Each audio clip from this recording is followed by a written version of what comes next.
Welcome back to another edition of the Disney Dish podcast with Jim Hill. It's me, Len Testa, and this is our show for the week of Schmurz Day, November 15th, 2021. On the show today, news, listener questions, and in our main segment, Jim Hill celebrates the 20th anniversary of the opening of the villas at Disney's Wilderness Lodge. Let's get started by bringing in the man who says that when your dentist asks, when was the last time you flossed? The correct answer is not, dude, you were there. It's Mr. Jim Hill. Jim, how's it going? When you floss, do you use that little instrument thing, that weird sort of J-shaped thing you're supposed to put the floss in? Have you seen these things? No, I haven't. It's like a crutch for floss? Basically, you can use this tool to get in deeper, and it's easier than trying to get into spaces with a string of floss. The problem is we keep having them disappear at the house. And near as I can figure, the mice in the basement are setting up an orchestra. And what did it do? I keep waiting to hear dozens of stringed instruments playing at the same time. The funny thing about losing stuff is when Hannah was growing up, she used to lose hair ties. Mm-hmm. You know, when you put your hair in a ponytail all the time. Mm-hmm. And I was always trying to figure out, where do they go? Mm-hmm. And now that I've, got long hair and I'm using hair ties, I'm losing one a day. I don't know what happens to them. Wow, it's that alternate dimension where the one sock goes. I know, it's crazy. I want to see this warehouse. All right, Jim, let's do a quick shout out to subscribers over at disneydish.bandcamp.com. Thanks to new subscribers Goofy Pal, Jessica Oakes, and Andy Shelb, and longtime subscribers Hang the Code, Dave Click, and Gary and Michelle Cucciarella. Jim, these are the folks who have the Rum and Chickens concession inside Pirates of the Caribbean, ensuring a revenue stream for years and years to come. True story. Does anybody know any rum and chicken recipes? Because I would imagine there's a market right there. I think in the Caribbean, there has to be some sort of confluence of those two things, right? Here's hoping. All right, Jim, let's do the news. Folks, the Disney Dish News is brought to you by Storybook Destinations, trusted travel partner of the Disney Dish podcast. For a worry-free travel experience every time, book online at StorybookDestinations.com. Jim, the big news is coming out this week is Disney's earnings call, which happened on Wednesday. And the big takeaway from that was Bob Chapek announcing around 33% of park guests are now paying for Genie Plus. What do you make of that? That dropped middle of October. October 19th, yeah. So we're only operating off of 10 days of data, 14 days of data? Yeah, he had less than 2 weeks. Maybe he had right at 2 weeks, but I'm kind of intrigued at how solid that number actually is. But let's see if they talk about this at the next earnings call and see if that number holds. My question was whether that 33% included individual Lightning Lane attractions and Genie Plus, or both of them combined. Or so either one of them individually or both of them together. Yeah. Because I could see a bunch of people paying for Rise of the Resistance and nothing else. Definitely going to be interesting to see how if they break these numbers out and what they say. And that was my next thing. Could Bob Chapek legitimately explain the difference to analysts between Genie Plus and individual Lightning Lane attractions? I do not think at this time people would. No, he's not trained on the nuances of that. It's a differentiation that even cast members in the park sometimes have trouble explaining to guests who are there. And the notion of doing this as part of an earnings call, it's hang on, let me get the whiteboard. let me draw this out on a sheet of paper for you. So, the other thing that made the rounds on social media coming off of Disney's earnings call was that Disney says that they can save money by making food portion sizes smaller, which Disney portion sizes are generally large to begin with. Cutting down the portion size, probably not a huge issue. But the way it was presented, Jim, saying that a few guests could use the slimming effect on their waistline or something like that, I'm guessing that fat shaming the guests probably not the leadership behavior that Disney wanted to exhibit on that call. You just sense after the earnings call that they break out the tasers and the whip and they take Bob back to the PR room. And it's we went over the script, okay? Don't go off script. No improvisation. Did we learn nothing from the Scarlett Johansson situation? It's okay, hey, that's in the rearview mirror. Oh, now we're fat shaming. Good to hear. Yeah. I mean, it's been a couple of weeks, so yeah. Yeah. boy. Other news, Jim, Curator Greetings are returning this week to Hollywood Studios, where we get Minnie Mouse at Red Carpet Dreams. That's on Friday, November 19th. And also, same day, Mickey Mouse returns to Epcot at the Disney Pixar Short Film Festival. So that's good. So we get Mickey and Minnie back. That's good. You were mentioning about meet and greets, celebrities, that sort of thing at the parks. Are you following this thing that they're doing for tomorrow? I mean, I guess we'll talk about a show after this, but the Disney Plus Day stuff that they're doing over at the studios? So this is a thing where Disney Plus subscribers get into the park early. I saw it, and to me, it was like Disney Plus trying to do something like Amazon Prime Day, but in the parks, and it seemed like they were trying too hard. But what were the benefits? So if you're a Disney Plus subscriber, you get into the studios, I guess, for early theme park entry. Yeah, and supposedly there will be celebrities, folks who are going to pop up in films and TV shows over the coming year that will be appearing in the park. The more interesting thing is, did you see how they're going to denote the day? That at least for some of the evening, the Tower of Terror will be bright blue and with a Disney Plus logo projected on the side of it? I saw that episode of The Twilight Zone, sure. That's what I want to see on my vacation. It's like, hey, I haven't given Disney enough of my money. Hang on. Let me fish out a few bucks for Disney Plus, too. You wonder how much Tums they have to buy for the Imagineers who are constantly stressing about theming and place setting and stuff like that. The upside is it is only a projection. It's only for a day. There you go. You turn off the lamp, it goes away. So fair enough. Actually, let's do a couple of listener questions. Here's one from Mallory, who says, my sister and I have been discussing how there seems to be a rise in Disney personal shoppers, eBay resellers, scalpers, whatever you want to call them. One of my sister's coworkers was at Walt Disney World during the 50th and said that he was too scared to go into the shops on Main Street due to the crowds. On social media, you could see absurd lines for popcorn buckets and fights for the blue 50th Starbucks cups. While I remember resellers being an issue 5 or 7 years ago, it seems to have gotten worse. Since the 2 items per person limit seems not to be working as people are finding workarounds, what should Disney do to combat this? My sister and I are planning on going to Walt Disney World in January for Festival of the Arts, and we're more than a little concerned about resellers causing safety issues. So, Jim, I don't know if you saw this news as well, but it looks like Disney's starting to cancel annual passes of people who they find violating the sales limits around merchandise purchases. Yes, and we don't need to name names or get into specifics here, but earlier this week, at least one of the more notorious resellers got stomped in a big way. It's one of those things you wonder, is Disney finally trying to send a message? Or with all the stories about supply chain issues and that sort of thing, the fact that these folks were swooping in and grabbing up items and then reselling them at considerable markup on eBay and other channels. Yeah. This may be Disney finally trying to level the playing field. But between what you've heard about annual pass holders who are caught doing this and the very public thing that went on earlier this week, it's going to be very interesting to see going forward what happens here. Right, because the annual pass merch discount is 10 or 20% depending on the thing you're buying, right? Yeah. Yeah, so if you're reselling it at full price plus a small service fee, 20% of a large number is still a large number, right?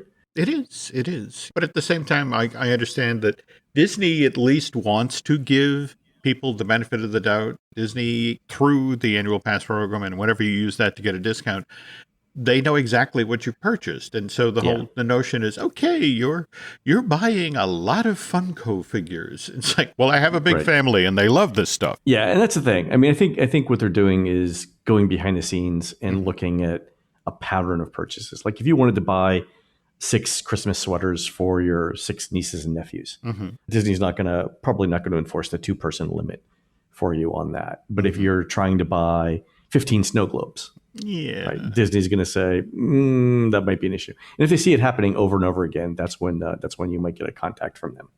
Absolutely. Okay. Here's a note from Jim who says, I've used the Touring Plans room request feature many times. It's a great service, but more times than not, I don't get the room I requested. This got me to wondering, if you're doing a room request, do you think it's better to use mobile check-in prior to making the request, on the same day as making the request, after the request has been made, or to check in person? Thanks for the show. It constantly helps me be the most knowledgeable Disney person in the room. I think, Jim, you need to get out more. Let's see more people. Nancy was just saying the same thing. Hey, Exactly. Yeah. wow. We're dueling gyms. It's a gymnasium. Okay, there we go. All right. So the first thing about room requests is we think it works around 2/3 of the time for regular rooms and about half the time for DVC rooms, maybe a little bit more. According to our friends at Disney who do this for a living, there's a couple of reasons why room requests can't be accommodated. One, and the primary one, is somebody's already in the room that you're asking for. So there are some rooms in Walt Disney World that we know that touring plans users have requested more than 500 times in the past few years. And there's a few rooms that have been requested more than 1,000 times.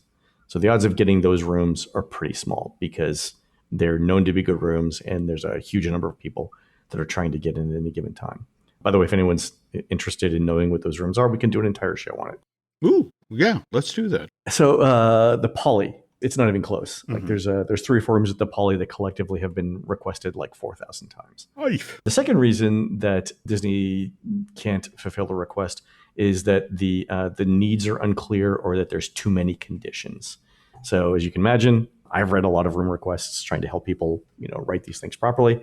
The best ones are short and contain only the information needed to help pick a room. Remember, there's somebody on the other end of that request whose job is to get through as many of these as possible in a day.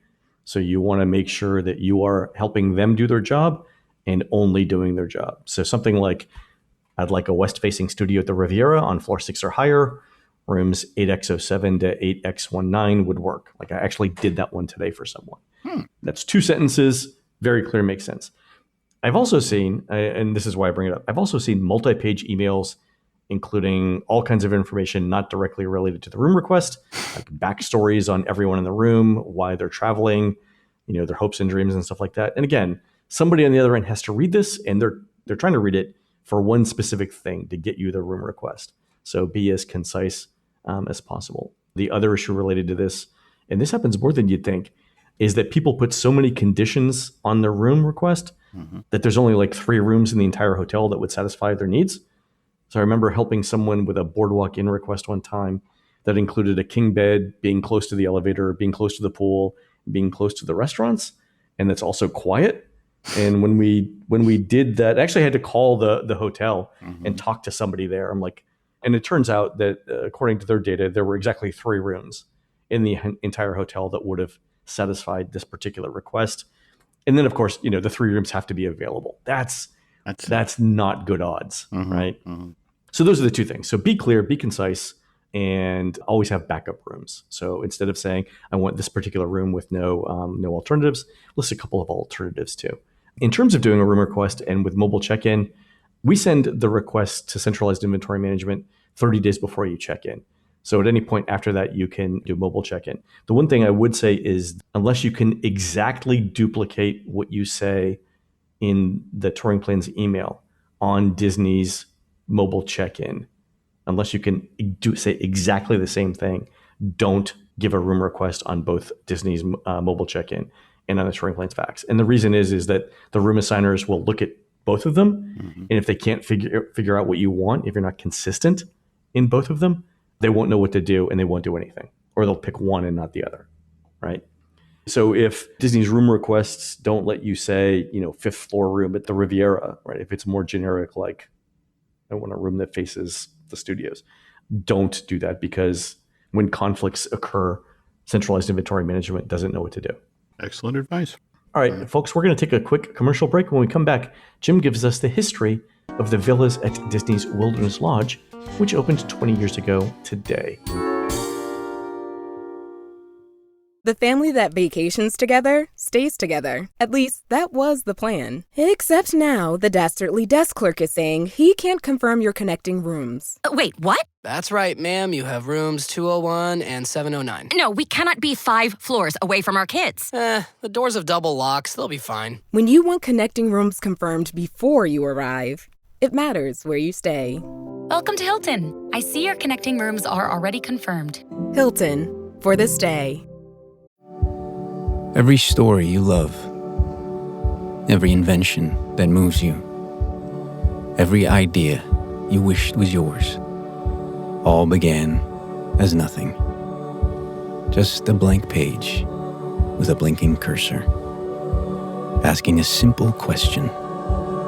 What do you see? Great ideas start on Mac. Find out more on apple.com/Mac. Every Who down in Who Newville liked the holidays a ton. But where to get great prices on gifts, they had no idea. None. They searched and they searched for great gifts under $25. Gifts for spouses and friends and even their toddlers. When suddenly one Who shouted, Walmart has what you want, knowing they have Lego, Tree Hut, and low prices to flaunt. So they enjoy the holiday season as Who's often do. Cheering and shouting, Walmart has incredible gifts. Who knew? Find gifts they'll love under $25 at Walmart. All right, Jim, you're going to give us the history of the villas at Disney's Wilderness Lodge. And tying back to our reader question just before the break, my favorite room at the villas at Disney's Wilderness Lodge is room 5557. It's the last room, top floor, has an excellent view of the grounds, the lake, and in the distance, the Contemporary, where you can see the Magic Kingdom fireworks. Oh, very cool. But 20 years ago, Jim. Yeah, the villas at Wilderness Lodge opened on November 15th, 2000. Nowadays, we call this DVC resort the Boulder Ridge Villas. That name's a relatively new thing, though, Len. The villas at Wilderness Lodge didn't officially become Boulder Creek Villas until May of 2016. And that name change was largely done because of construction of Copper Creek Villas, and the cabins at Wilderness Lodge were already underway at that point. Those 26 units became available for DVC members, and Walt Disney World guests in July of 2017. Yeah. The thinking at the time was something needed to be done to give Wilderness Lodge's original set of DVC villas a more distinct identity out ahead of Copper Creek's waterfront cabins coming online, and hence the name change to Boulder Creek Villas. So pause there for a second. So if you had to give the name for the entire complex that is on the Wilderness Lodge property, what's the name? Ooh. Is it the Wilderness Lodge, Copper Creek Villas, and the cabins at Wilderness Lodge and Boulder Ridge Villas? No, it'd be the Wilderness Lodge, Disney's Wilderness Lodge Resort, Boulder Ridge Villas, and Copper Creek Villas, and the cabins at Wilderness Lodge. Is that it? I cannot imagine saying this to a self-driving car. You know? I'm just thinking that, like, the general manager that works there, does her business card fold in half? Like, does it fold out? Like it? Well, what are the point? Who answers the phone in the lobby? You know, it's like when you have to take a breath in between. this huge deep breath. Hello and welcome. Thank you for calling. There we go. All right. So how is it that Wilderness Lodge wound up with two sets of standalone DVC villas, not to mention how also in 2017, the entire south wing of the original building got converted from regular hotel rooms to 158 DVC units? What happened here is the Walt Disney Company makes plans, and sometimes it makes these plans years in advance, and then they don't pan out, and which forces the mouse to then course correct.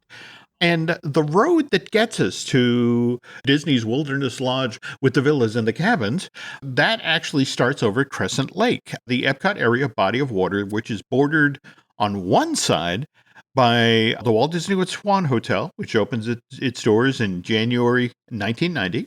Likewise, the Dolphin Hotel, which opened its doors on June 4th of that same year. Directly across the way, we have the Walt Disney World Yacht Club, which opened on November 5th of 1990. And then the Beach Club, which opened 2 weeks after the Yacht Club on November 19th, 1990. All four of them in 1990. Interesting. 4 Epcot area hotels opening all within 11 months of one another. This area initially was known as Walt Disney World's Convention Kingdom, with the thinking being that Dolphin and the Swan shared 333,000 square feet of meeting space, and the Beach Club had about a third of that, 110,000 square feet of meeting space. So the thinking was, as of the 1990 holiday season, every major corporation on the planet was now going to look toward Walt Disney World and think, I want to stage my conventions there. To make staging conventions at Walt Disney World at Disney's Convention Kingdom as tempting as possible to major corporations, the Imagineers did things like building the International Gateway, which would effectively allow conventioners to walk straight out of their meeting and then enter World Showcase, where they could grab a pint at the Rose and Crown or sip a glass of wine while strolling around the France Pavilion. Wow. Epcot's International Gateway was such a crucial part of the Convention Kingdom master plan. It actually opens on January 12th, 1990, the day before the very first on-site hotel, the Swan, opens up on the 13th of that same month. And that's an interesting design decision because there's no way for Epcot resort guests to walk to the front of Epcot without going through the park. Oh, no, right? As anyone who's ever run the Walt Disney World half marathon or marathon knows, you get dropped off at the front of the park. You got to walk through the park to get to the Epcot resorts. Yeah, especially after you've run. I remember my friend Max Schelling did one of the marathons and had really not prepared, but he ran it anyway.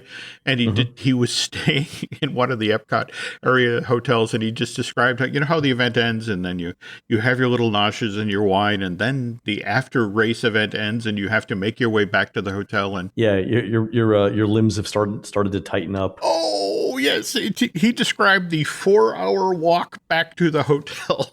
Just a little further. I can do this. We've all done it.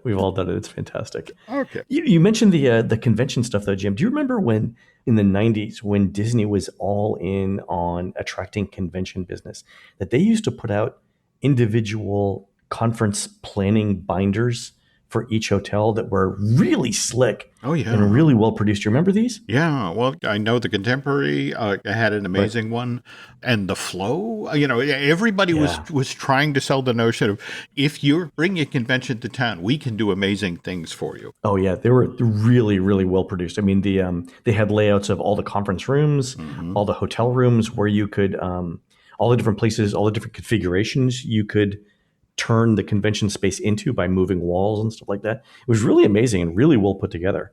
And it wasn't just outside corporations that would take advantage of this. The many was the time when I'd be over like at the Grand Flow, and I got in the habit of sort of making the rounds, just walking through the convention center, seeing who was there. And there was the day that I walked by the sign that said, Tokyo Disney Seas Creative Group Meeting. It was one of these things where it's like, I need a waiter's uniform. Just sort of like, hey, it's time for your soda break, and I'll just hang here in the back and take notes. And it didn't work out that way, but it's just sort of like, they were using them as well. That's fantastic. Disney was so convinced that the Convention Kingdom as a concept was going to do hand over fist business, that they made additional plans to cater exclusively to the corporate crowd. And key part of this was supposed to be Disney's Boardwalk, not the combined hotel and DVC property we know today, but rather an 82-acre entertainment complex that would effectively have been the second Pleasure Island. This land was supposed to have nightclubs, supper clubs, authentic recreations of amusement park rides from the 1930s, including a wooden roller coaster and an antique carousel. And the whole purpose of this second Pleasure Island was to keep conventioneers inside of the Convention Kingdom, where they'd then spend their per diems drinking and eating as they waited for that night's performance of Noah's Ark, which was supposed to be this new nighttime show that Michael Eisner had somehow convinced Sir Andrew Lloyd Webber to come right for the Walt Disney Company. That was going to be presented out on Crescent Lake between the Yacht and the Beach Club and the Boardwalk complex every night. And so, very ambitious plan. By the way, on the second and third floor of Disney's Boardwalk, they were supposed to build the very first all-suite hotel at the Walt Disney World Resort. Really? Yep. This was supposed to be one of the most exclusive resorts on all of the Walt Disney World property. For the first time ever, guests could stay in among the rides, shows, and attractions. I remember when Roger telling me, what was going to be cool is like you were basically living that moment in Annie Hall where Alvy Singer was in his room, which was under the Thunderbolt at Coney Island. So, the walls would shake. And it's like, really? I'm paying extra for this? It sounds like a great idea, though. Gotta say. So what ends up happening? The problem can be traced back to the original Pleasure Island. Opens May 1st, 1999, but almost immediately runs into operational issues, and largely because of its original form of admission. You go up to the ticket booth and, hey, I just want to go to the Adventures Club. Oh, okay. So you can buy it one ticket to one nightclub. Or, it's like, hey, you want to sample? It's like, well, we have a 3-ticket offer and you can get into 3 of the clubs here on the island. Or you can pay for the all access and they'll get you into all 6 clubs. And it just confused folks. Pleasure Island was doing great on the weekends, but not so great on the weeknights. In fact, there were a lot of weeknights in late 89, early 1990 when Pleasure Island effectively seemed almost abandoned by 10 o'clock at night. This is when Disney World's entertainment team came up with that "it's always New Year's Eve" at Pleasure Island idea. Oh, really? Yep. That wasn't something that they came up with from the beginning? That was an add-on? No. Oh, I didn't know that. That was how they kept people inside of that Sacred Entertainment Complex until midnight by, hey, hang in there, there's going to be confetti and yelling. Really? Yelling. There's a selling point for you. There you go. We'll be screaming later. Okay. All right. So you've got Walt Disney World genuinely struggling to find ways to get guests to stay inside of the original Pleasure Island on weeknights.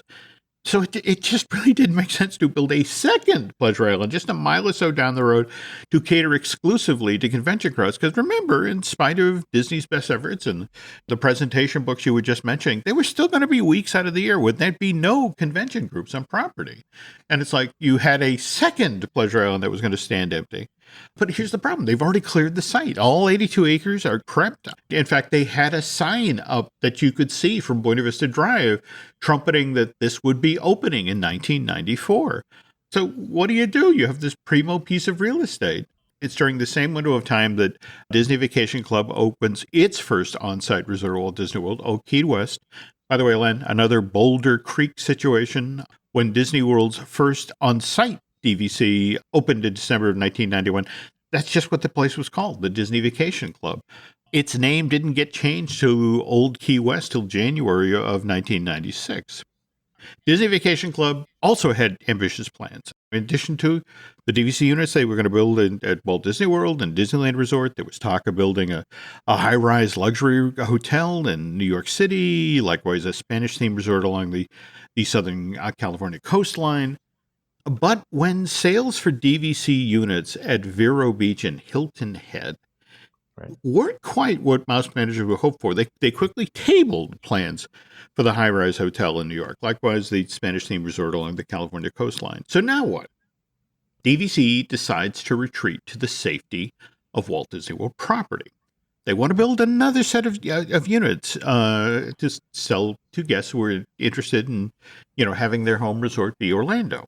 But at the same time, having been burned by Vero Beach and Hilton Head, Disney Vacation Club officials now want some element of safety. They want a way to guarantee that should DVC sales once again flag for some reason, this new on-property resort will still somehow manage to make money. So what they then decide to do is take the site that had been previously set aside for the Disney Boardwalk Entertainment Complex. And remember, this is also where Walt Disney World's first all-suite resort was supposed to be built. And then turn it into Walt Disney World's first dual-use property. Disney's Boardwalk, the hotel, not the entertainment complex, would be one half traditional hotel. That's the Boardwalk Inn, which had 378 rooms available for Disney World guests to rent, and one half DVC property. Disney's Boardwalk Villas, 383 rooms for DVC members to reserve. And this unicorn of a property, which Walt Disney World officials officially started referring to as the resort's first mixed-use hotel, opens in July 1st, 1996, just ahead of Disney World's 25th anniversary. Celebration kicks off in October of that year. Proves to be so popular, the mixed-use resort, it's so popular with guests and DVC members who are coming to Orlando to experience that 15-month-long party, that Disney then begins looking for other spots on property where they can do something similar. Okay, so they do Boardwalk Villas as the safe bet. Mm-hmm. It's a hit. Yep. And they're like, okay, where else can we do this? All right, that's interesting. Okay. Yep. All right, so they begin looking in earnest around property in early 1998. And quickly zero in on a 4-acre site to the southeast of Disney's Wilderness Lodge. This proposed construction site, Len, did have some challenges. It was constrained on 3 sides by 2 acres of wetlands, but it was also just a short walk away from the original resort building, which meant that DVC members who were staying at the villas at Disney World Lodge, Disney's Wilderness Lodge, could easily take advantage of all of the main building's pre-existing amenities, the check-in desk, the pool, restaurants, retail space. And that's a pattern that Disney's repeated over and over again, right? But this is, so they did it with the Boardwalk villas. They did. And that was the thing, the notion that, you can get the benefit for DVC members, but primarily all this work was done for the hotel. And you mentioned the wetlands. Every time I'm over at Wilderness Lodge, I like to walk the entire property. And the interesting thing for me is that between the villas proper and the cabins, there's still a strip of wetlands in the middle of those walkways. Yeah. And apparently it's so full of wildlife, or they get in somehow, that Disney's had to fence that off and put up the snakes and alligators warning sign. Yeah. In the middle of the property, which tells you again, they've really reclaimed that. Yeah. And the story that was told to me is that people would come back from the parks and go to walk back to the cabins. And it's just sort of like, hey, pal, it's nighttime. I'm nocturnal, and you look tasty. So it was like, okay, need to put up a fence here. Me versus the raccoons. There we go. Yeah. All right. So the Imagineers went, okay, let's do this. But again, you have to kind of justify it. Again, it's Disney. It's all storytelling. So how do you justify the villas at Disney's Wilderness Lodge being built next to the main building? So it's like, okay, backstory is that this 5-story tall structure is supposed to predate the 7-story tall hotel next door. Boulder Ridge is where the workers who built the Transcontinental Railroad were supposed to have stayed. And once work on that transportation marvel had been completed, the people who built the Transcontinental Railroad and, of course, the villas at Disney's Wilderness Lodge decided to build the lodge itself. Ah, okay. If you're paying attention, you see echoes of Boulder Creek inside of Wilderness Lodge. For example, Wilderness Lodge has a 6-story tall lobby space, whereas Boulder Creek has a 4-story tall interior lobby. Story here is that the construction team that was building the lobby in the main building had viewed the lobby in the villas as kind of a trial run. And so it's like, okay, next time we're going bigger, way bigger. And keying off of the Transcontinental Railway line, that's why the lobby at the villas at Disney's Wilderness Lodge, a.k.a. Boulder Creek Villas, that's why it's got that beautiful display of railroad artwork and memorabilia. It's a great lobby, but to your point, it's a much smaller scale than the Wilderness Lodge itself. But it's charming nonetheless. Yeah, and for Disney fan, it's worth making the trip over there just to see the 2 cars from the Carrollwood Pacific Railroad, that miniature rail system that Walt himself used to run in the backyard of his Holmby Hills home. Yep. All right, so anyway, villas at Disney's Wilderness Lodge first get announced in June of 1998. Ground is broken on this 136-room DVC property on April 14th of the following year. They did this big theatrical thing where they had Walt Disney World cast members dressed as railroad workers. And have you ever seen the photo of when they drove the Golden Spike? The Golden Spike ceremony, yeah. It's a classic photograph, right? They recreated that moment, only with striking the Golden Strike. That's when they broke ground for the villas at Disney's Wilderness Lodge. Nice. The villas themselves open up on November 15th, 2000. We mentioned that earlier.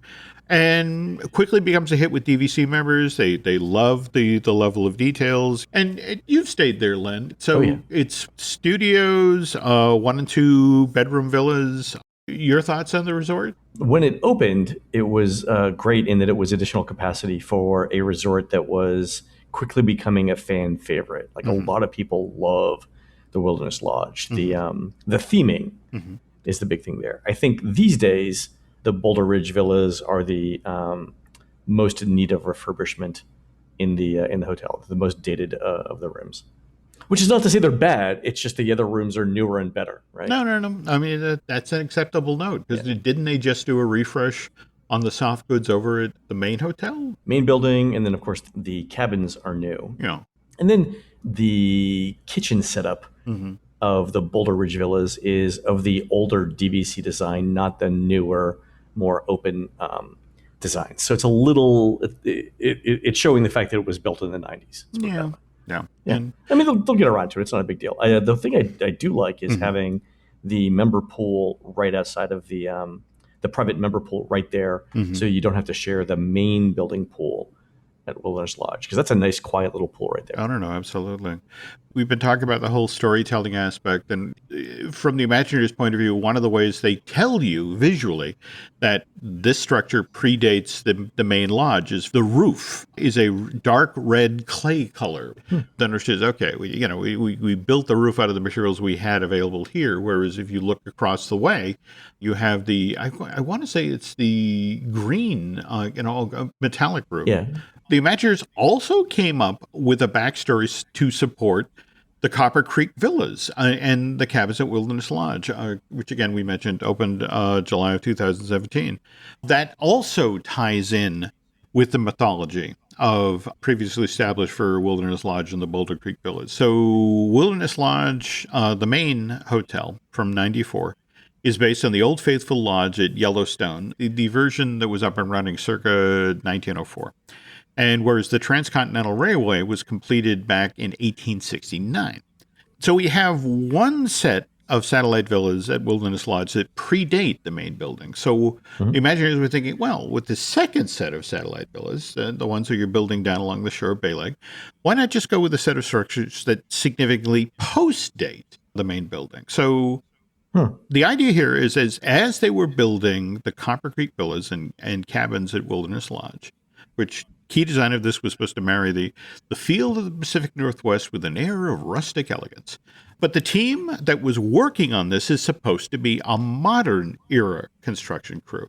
These folks are far more conscious of the ecological impact that this construction project is going to have on the Bay Lake area than the crews that had previously worked on Boulder Ridge and the main lodge building. So whenever possible, the people who were working on these 26 lakeside units would reuse and recycle material that they found while building the Copper Creek Villas and cabins at Wilderness Lodge. So say, for example, if they came across an old railroad spike while they're digging a foundation for a cabin, these folks would then take that railroad spike and turn it into a coat hook that would be used inside the building.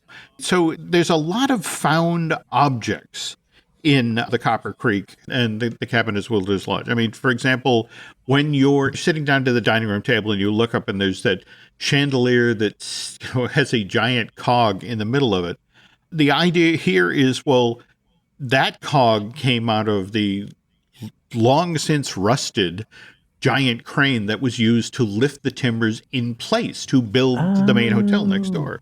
Likewise, the weird little bits of broken glass that you sometimes see on the light fixtures inside the Copper Creek things, that material was supposedly harvested, recycled out of the trash heap that once sat between Wilderness Lodge and Boulder Creek. That's great little backstory. It is. And it also kind of reflects our more climate change conscious times. Sure. Yeah, that makes sense. Makes me kind of wonder what sort of backstory the Imagineers were intending to give Reflections, a Disney lakeside resort. Oh, this is where the construction crews retired to. Because it sounds like a retirement village, right? This is where we put them out to pasture. There we go. No, probably not the backstory that they were going with. This DVC property was supposed to be built basically right on top of where River Country, Walt Disney World's first water park, had been built. And so you got to wonder what sort of found objects would have showed up as part of that resort. Here's a light fixture made out entirely of Coppertone bottles. Okay. If we go all the way back to the original announcement of Reflections, a Walt Disney Lakeside Lodge, that 900-room resort was supposed to open in 2022, Len. Oh, really? Yep. Yeah. They've got 13 months, Jim. And just for all you folks out there who, noses are somewhat bent out of joint by the whole Splash Mountain getting a Princess and the Frog redo, this hotel was supposed to have a Princess and the Frog themed restaurant. Oh, really? Was it? Yeah. I don't think I caught that. Yeah. Oh, that's super interesting. But as of August 20th, a year ago and 2 months, 3 months, Disney pulled down all of the artwork and references to this resort. And at this point in our post-pandemic world, or verging on post-pandemic, no word about whether or not this project is ever going to get revived. They've done this site prep for it, but I think that's where they stopped. You can still see the effects of the site prep when you're standing at the Boulder Ridge Villas.